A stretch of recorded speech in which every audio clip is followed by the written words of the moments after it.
transfer, and later on now sold it on December today, December 21st, for $2,000 more, and still we do not have our belongings, the appliances, the double sets of fridge, freezers, 2 freezers, 2 stove, 2 dryers, dishwasher, washing machine, our tool shed, all our vases and our planters. We still do not know where they have it. They have not sent us any letter telling us where it is. Although it costs us over $6,000 to remove our stuff from the personal securities asset, who was the one that had a contract with the bank and Chaitin's and Home Alone to protect the property. In the letters that came, that I will be sending to all the news media of Doug Barraza, saying that this was a storage facility, and in fact it was an auction house. This is what they do. They pack the stuff in skids, and they put garbage in some of the boxes to fill up the skids, so people bid on it and get 1 or 2 items that they can sell, and the rest at the mercy of other people's belongings. We have photographs of other people, other families. All our albums are gone, or all my children's from birth albums and family members and inherited items, heirlooms, all the furnishings. I've made the video so everyone in the world can see what this horrendous bank and thief of a bank that hired Chaitin's partner Eva Lake and Doug Barraza and Home Alone Property Management, the thieves themselves, and they personal securities asset with a contract to take the stuff from the home, stealing what they wanted from the list of items that they have sent, that they had.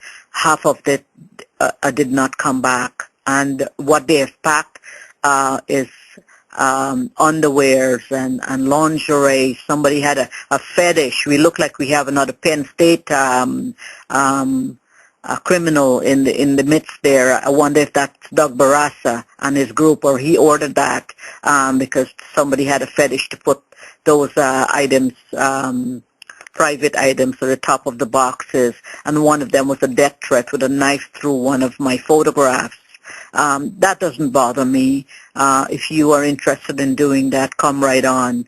I'm willing to take you on. I'm willing to take this bank on, and the entire world, I hope, will do this.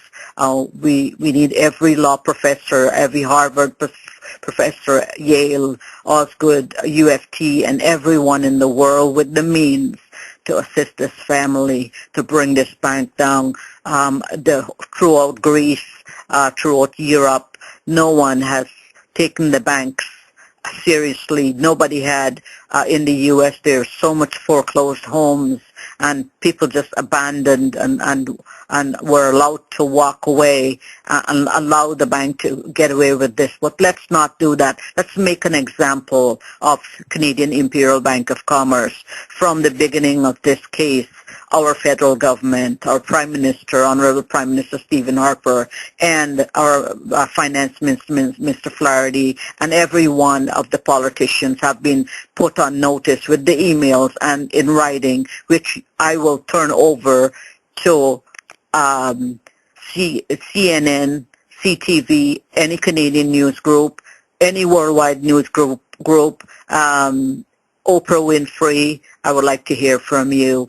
Ellen DeGeneres, I would like to hear from you. Dr. Phil, I would like to hear from you. Larry King, I love you so much. I think you should meet with me and this family and see what disgrace this has done. And Mr. Donald Trump, I've called out on you. I have a lot of respect for you. Let's get together. You're a businessman. You're a real estate tycoon. I would like to see you come up front with me and do this story and help me to bring these banks down. You want justice. You want to see what Wall Street and Bay Street and the protesters were complaining about. Well, this is a real case, and it's all well documented, photographed, and you've had some of the photographs on my Twitter. President Obama, you also have my photographs on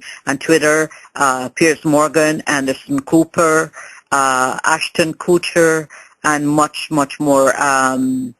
Nick Cannon, just Joy Behar, everyone who has had this case told to them, let's move on this and let's assist me with this on Facebook. You've had Herman Cain with a sex scandal and was able to raise money to still run in an election which he didn't deserve. Ron Paul, get out of the race after your racist comments. You don't belong in that group. There's absolutely no one in that election in the Republican Party who is capable of running and winning. So most of you should quit while you're ahead and have someone decent come out there. When all of this is out in the open, people will realize that this recession and all this job loss and what the horrendous bank has been doing was deliberately caused. And we need to fix this problem. Everyone in the world, we have no Christmas. Who took the Christmas from us? The Christmas was stolen from us this year, but our family is still together, and we will survive. Without the tree, without the decorations, we will do what we can. At least we are all together and we're safe. And I know we are. And I'm going to be going after the people who has neglected their duty in accordance with the act. And also refuse to go after the bank because they think the bank is too big to deal with. I do not think so. I think somebody has got to have the guts and the courage to fight, and I do have that, and I intend to go go all the way with this to the federal courts and worldwide, and let's persecute this bank and make an example. I'm calling on everyone who has investments in Canadian Imperial Bank of Commerce. If you have mortgages, if you have loans, if you have any money in there, take it out. Go to another lending bank in Canada or somewhere else. I'm asking all the other mortgage companies and Bank of Montreal, Toronto Dominion Bank, Scotia Bank, and just to name a few, take the mortgages and